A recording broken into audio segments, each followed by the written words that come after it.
Hello and welcome to NJBIZ Conversations. I'm your host, Jeff Kanige. My guest today is the CEO of OceanFirst Financial and a friend of the show, Chris Maher. Chris, welcome back.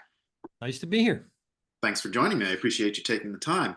It's always good to talk to you to get a sort of an update on business climate and the economy. We're about halfway through the year, so it's a good time to check in and see what's going on. First of all, I'm curious. How did the first half unfold as far as you were concerned? Did anything surprise you? Was there anything unexpected, or did it go pretty much the way you thought it would? Yeah, First look, six I months. think the first half of the year went pretty smoothly. The economy's in reasonably good shape. Fortunately, we haven't seen any shocks one way or the other, right? We had a little concern about inflation continuing, although the more recent numbers seem to be a little bit better. Our customers are doing well. The shore economy seems to be dialed in for a pretty good summer, so everything's gone reasonably well. We're still apprehensive about making sure we get to some good outcomes by the end of the year, but so far so good. Okay, well, that's good to hear. There's a couple things there I wanted to get into a little bit more. First, of course, is interest rates and inflation. I'm curious what you think about how businesses should process what the Fed has been saying recently about interest rates. Or what should the calculation be at this point for the rest of the year? I'd say a few things about that. I mean, obviously, the inflation numbers have been a little bit more stubborn than anybody would like. And they're impacting, different areas in different ways and different segments of our society. So, those folks that spend more money on food and energy are having the hardest time. As a result, obviously the Fed's taken a kind of wait and see approach, been a little bit slower to do and make any changes about the economy. So I think if you're a business and you're thinking about rates and thinking about investments, I don't think you should read too much into a direction one way or the other. I wouldn't Right. wouldn't be looking for a dramatic decrease. I wouldn't be looking for an increase. But most of our clients that have to make a significant decision about interest rates, they can probably finance what they need to in this rate environment, and it's Okay. probably not a determining factor. They're probably thinking about other things. Okay. Yeah. I mean, I've heard that again, and we've spoken about this too. That interest rates, although higher than they were a couple of years ago, are still relatively reasonable Yeah. for businesses to make decisions on. They're just looking for certainty. Yes. That's right. Yeah, and I think that earlier in the year there was a little more wait and see, where businesses were thought a rate decrease was imminent, and they were putting off decisions and saying, maybe I should wait a month, wait a quarter, see if rates come down. I think if they come down now, they're going to come down more modestly and more slowly. So Okay. more business owners are just making the decision they need for their business. If it makes sense to do something, they're going to go forward with the project. They're not kind of trying to time interest rates anymore. Okay. Well, that certainly makes perfect sense. I'm curious then how a couple of other aspects of the economy are affected by that. Number one, the housing market. Obviously, it's been residential real estate's been incredible for the past few years. How is that holding up? From your perspective? The values are holding up. In fact, values are up year over year. The concern here is that we've got this chronic inventory issue, and I don't think that's all about interest rates. It's about a lot of Okay. other things too. It's Right. about public policy and zoning, all that. Until we see meaningful change in the number of units we can bring to the market, especially here in New Jersey, I think you're going to see these stubborn prices kind of hold where they are. It's a real shame. So I think, yes, rates have an impact on that, but I don't think rates are the full story. Okay. And related to that, because how much a person's house is worth sort of tends to give them a feeling, good or bad, about their own personal situation. How has consumer sentiment held up? I mean, that seemed to be driving a lot of the growth over particularly during the pandemic. Is that holding up now? It is, and I think you keyed in on one good example. People feel good about the value of their houses. The second good example is anyone who's been invested in the market, especially broader indexes, you've probably done pretty well in the market. So if studies Right. show us that when your 401k feels good and your house value feels good, you feel good, and that's why we're seeing consumer spending continue. A little concern about it weakening in some segments. A Okay. little bit of concern about delinquencies in some areas in credit card and auto. Not, shocking changes, but uplifts, kind of more of a reversion to the mean. So I think many of us feel the consumer may be a little bit more muted in the second half of the year. Oh, interesting. Okay, but not so muted to cause a recession, certainly, or a downturn. I mean, what's the likelihood of the economy continuing to grow through the second half of the year? It seems to have some momentum, but you're starting to see some change in the job numbers. You're starting to see changes in the voluntary quits. The people that Right. feel so confident about the job market that they're willing to leave one job and go look for another.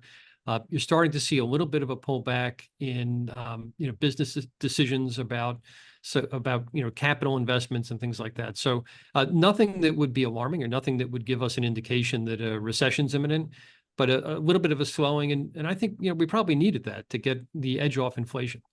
Okay. Any sectors stand out in your view as either particularly strong, particularly weak right now, and looking ahead? I think especially here in New Jersey, we're very transportation-driven economy, Mhm. and transport went through this incredible boom during the COVID and the kind of the supply lockup afterwards. That's cooled down a lot, so we're seeing warehouse space maybe being a little bit more reasonably priced than it has been in the Okay. past. Mhm. We have seen stress on regional trucking firms, folks like that, and that's really important to the New Jersey economy. Yes. Again, nothing that would be kind of a wholesale, significant concern, but something around the edges is weaker than it has been in the past. Okay, well, that's true. I mean, we've seen the same thing in the industrial market. Vacancies a little bit lower, rents a little bit lower. It seems like, but not, as you say, not something that is alarming, but just a little bit of just a tiny bit of softening from what had been an incredibly powerful market That's in right. the For last many couple of years, years. that those prices just kept going up and Right. up. So it was about time they level off, and so it's probably a healthy thing, but it's a change. Okay. You mentioned New Jersey's economy. Your bank also does business in a few other states in the Northeast. How does the regional economy look, and how does New Jersey stack up to New York, Maryland, Massachusetts, Pennsylvania, where the other places that you do business? Yeah, I think the entirety of the Northeast is doing pretty well. One of the great advantages we have here in the Northeast is we don't go through the same boom and bust cycles where there's significant overcapacity generated when things get hot. But every economy is doing a little differently. Boston's got a big link into life sciences, as we do here in New Jersey. Right, right, right. That's done pretty well. Center City, Philadelphia is coming back a little bit, but it had suffered a little bit through some of the crime issues in the last couple of years. And we're seeing a little bit of softness in multifamily in some markets in Delaware. Okay. But that is very limited. It's a very small issue. So across the board, very strong markets, and we think that's going to continue. Okay. At the top, you mentioned the summer season. We are well into it now. We're talking just before the 4th of July, but another big weekend coming up for the tourist business. What do you see? You're down the shore. What do you see? How's the economy? How's the summer going so far for the tourist industry? Looks like another very healthy year for the summer season for New Jersey. You Okay. can see that in a lot of indicators. You can see it in the availability of rental homes. You can see it in traffic on the Parkway, which seems to be coming back to pre-pandemic levels, unfortunately, right? So we are seeing very good signs. I would caution it's probably not quite as strong as you would have seen in 21 or 22. You're starting to see a little more rationality around some areas, like I would point to marinas.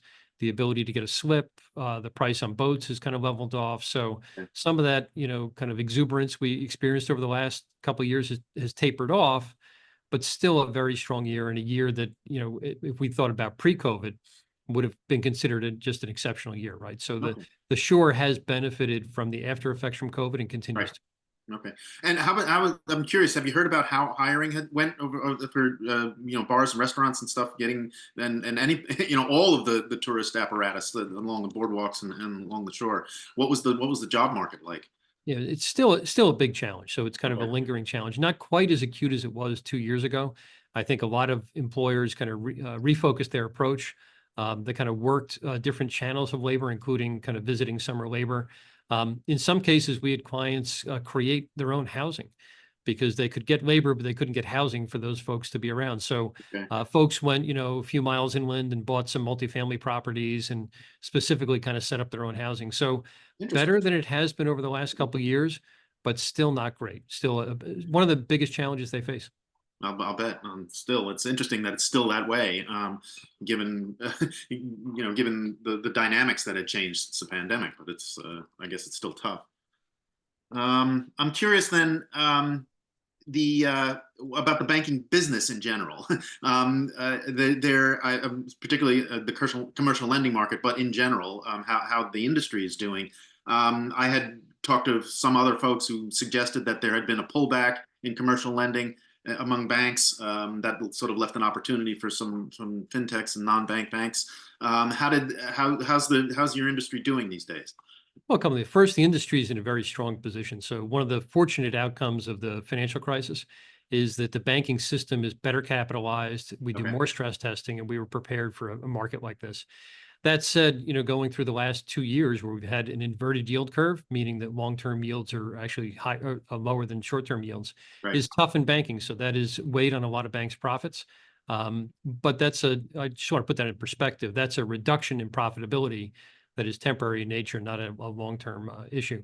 One of the things you mentioned, though, is a big trend, and that is the rise of private credit, Okay. where based on there's a lot of different reasons, some of them risk, some of them regulatory. Banks are being very careful about what exposures they put on and which sectors we lend in. And Mhm. as a result, it's been a booming business for private lenders to Right. come into. And there's nothing wrong with that. It's a Mhm. good source of capital for folks. I would caution, though, that it's a different industry and it's a different source of funds. And Right. banking system, I think, is incredibly important for us over the long term. So, we've competed with folks for years. We'll continue to compete. It'll be all sorts of new phases. I will, though, to your point about things being a little bit soft, there is, reasonably soft demand for commercial loans. Okay. So, and we're seeing that across all of our markets. You're seeing that in some of the national data. There is a small amount of growth, but it's, you're talking about the economy, growing at, low single digits. You're seeing commercial loans growing at about the same pace. So there's not a lot of growth out there. So growth is muted a little bit. Okay. Well, that actually leads to so the way I wanted to end it, end this discussion, which was talking about what businesses need to, what should they be thinking about for the second half? What are the challenges that they need to overcome? Is it the election uncertainty, geopolitical uncertainty, whatever the Fed is going to do, changing the commercial lending parameters? What would you tell folks who wanted to know what business is going to be like over the second half of the year? We always counsel our clients to think about long-term decisions in a long-term frame of mind, right? So if you're Okay. going to make a capital investment and build out a plant or a warehouse or whatever it may be, you need to be thinking on a multi-year horizon. So you don't want to get too caught up in the short term. That said, there's no denying the next 6 months, we have a lot of questions that are going to get answered. We Right. have a national election that's going to be significant. I think that says a lot about tax policy and things like that going forward. Sure. So I think the short-term decisions, where people can kind of put things off or wait a little bit, they may be doing that in the second half of the year. I expect to see anytime there's uncertainty, people kind of slow down and think about the decisions they're making. That said, I'll use an example of like, re-onshoring or nearshoring. We've seen our clients want to make investments to take more control of their product, which may mean vertically integrating, bringing stuff either back to the U.S. or back to North America that had typically been overseas. Those are long-term, multi-year decisions. Right. So people are making those decisions. They're getting on. They're moving with their business. I don't think anyone's concerned about an imminent recession. But that said, there's going to be a lot of uncertainty as we enter into the full swing of the campaign season, Right. and the outcomes are going to matter to folks. Right. And it's not just this year, it's also next year. We have a gubernatorial election in New Jersey. You mentioned your clients and your customers. It sounds like they're confident, they're optimistic a little bit about the second half. What are you hearing from them about how they're feeling about the way things are going? It sounds a little cautious, but as if they're making decisions based on their business needs, then that's a good thing. Yes. Oh, absolutely. And our clients are cautious. Our clients tended to have survived the Great Well, of Recession. course, because they've got you as a banker. So of That's course right. they're going to be prudent and very careful, and they will grow their businesses accordingly.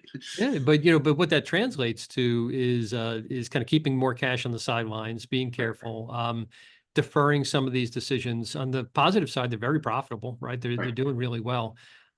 So I think that they're getting ready to make investments. We've been worried about this recession potentially for the last 2 years.